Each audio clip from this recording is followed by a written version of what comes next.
Okay, this is going to be another tech how-to.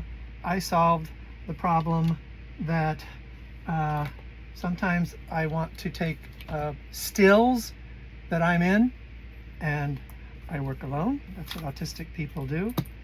And so I need to be able to trigger the camera remotely, but I need to be able to see what the camera sees. And then I'm increasingly also doing selfies. So I want to be able to see what the camera's filming. Well, it's doing lots of things to see what the camera sees. Now, this little GH4, Panasonic wisely made any camera that's made for vlogging is gonna have this kind of deal here, where there. That will let me see what's going on. But that's, you find that on plenty of low-end cameras. It's not generally featured. Here's the problem. This double action hinge is a weak point. I've owned about 8 of these, and I have had one fail at that hinge because you're kind of asking a lot of electrical contacts to feed the screen that are now having to go through several degrees of motion. So I try not to do this very much. That's there, but do I want to take a whole extra camera just for the purpose of doing selfie? Most of the time not. I'd like to be able to adapt my nice big Z8 to be able to do that. And the Z8, to their credit, has a much more constrained, much more ruggedly built thing. So you can flip this up, you can flip it down a little bit. It's got a slightly different angle where you can flip it this way. I use all of those, but this is very tightly built and constrained. It does not have a tiny little pinhole hinge like the GH4 does. So I have a lot more confidence that this screen's never going to go out because of the joint. And then there's another problem with phones. When you put the iPhone in selfie mode and turn the screen around, I mean, this is a 15 Pro. It really constrains the zoom, it constrains the abilities of the camera. So I don't like shooting selfies in selfie mode. I am now, but a lot of times I need to be able to shoot in landscape mode, but still see what the camera sees. So how do you do that? Well, this is a little metal mirror. I've had these my whole life. First started getting them way back when I was a backpacker. It's a backpacking mirror. The secret is these have a little hole in them. So you can put a little string through it and hang it from a tree branch and do your morning ablutions or whatever you want to do. And these are still readily available camping stores, surplus stores. It's now called a camping mirror. But this is the secret. This is where it all starts. So you get one of those. You get several of these. As you use them, they tend to get a little scratched up. But the reflection is surprisingly good for what it is. A very lightweight piece of metal. Everything I do has to be really lightweight and has to be small.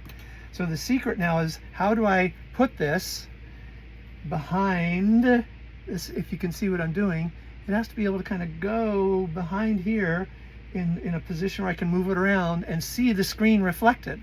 Same thing with the phone. I need to be able to put it behind the phone and be able to see the screen reflected. So here's the secret to that.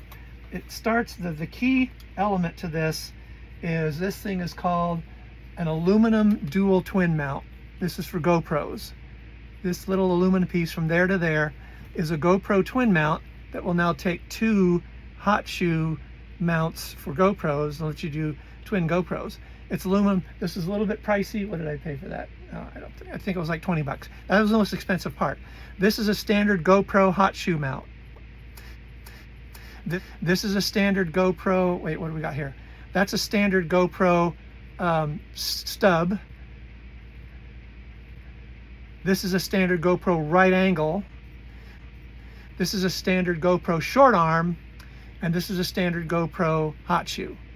And this whole thing goes together and gives me several degrees of motion for all of this stuff. And what I do with the hot shoe there, this hot shoe has a 1/4 inch thread on it, and I have this little tripod adapter. Most of these little GoPro, except for this big aluminum piece, these little GoPro pieces are like $1 each. This is very, very cheap. Sometimes you have to buy it in an assortment that gets a bunch of them.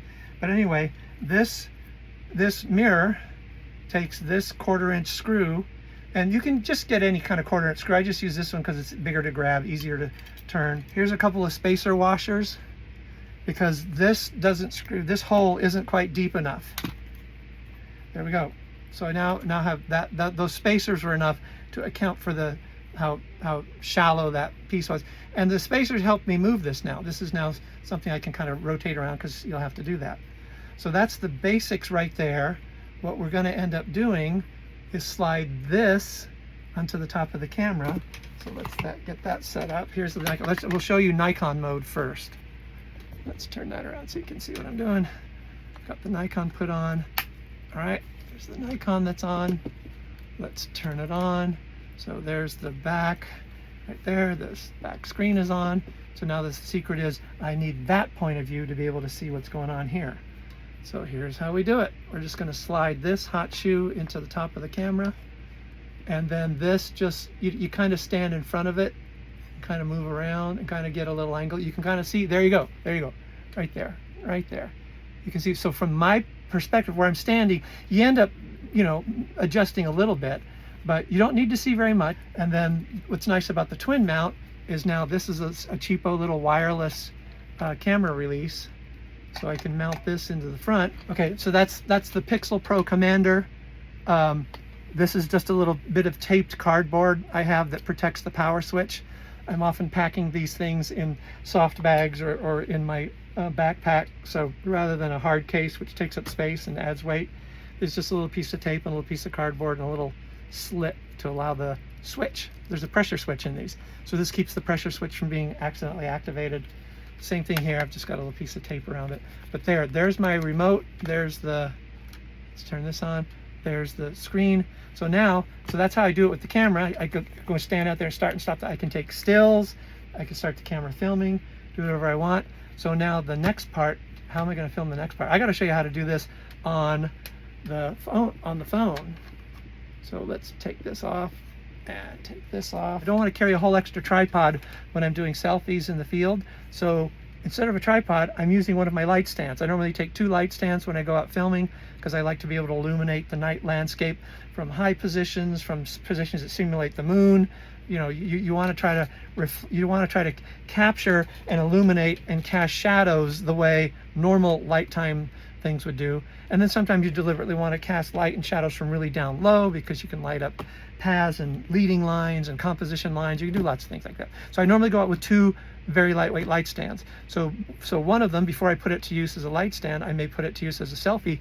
And that's what we're about to look at right here. Let's loosen this up a little bit. So there it is. That's the light stand. Very good. So there's the mirror. Here is the hot shoe mount. And here's a little secret. I made this to clamp onto lenses for times when I want to mount a laser pointer or do other things. This just clamps onto the mount of the lens, or this can go on to a tripod and hold a laser. There's just different things. This is the standard little small rig super clamp. They come in sets of 2. They're like $10 each. So these are really handy, do a lot of things with. So this is screwed onto a Arca base adapter, not an Arca quick release plate, but an Arca adapter plate. Actually, the correct thread is here on the split. I mean, again, this little split thing, it was a little expensive, but it has all the little holes and adapters and slots that I need, including the 1/4" hole, which is right there. Now, when I put this onto the Arca base plate adapter, I've now made a little clampable rig that clamp, I'll show you where it goes. So here's the finished assembly.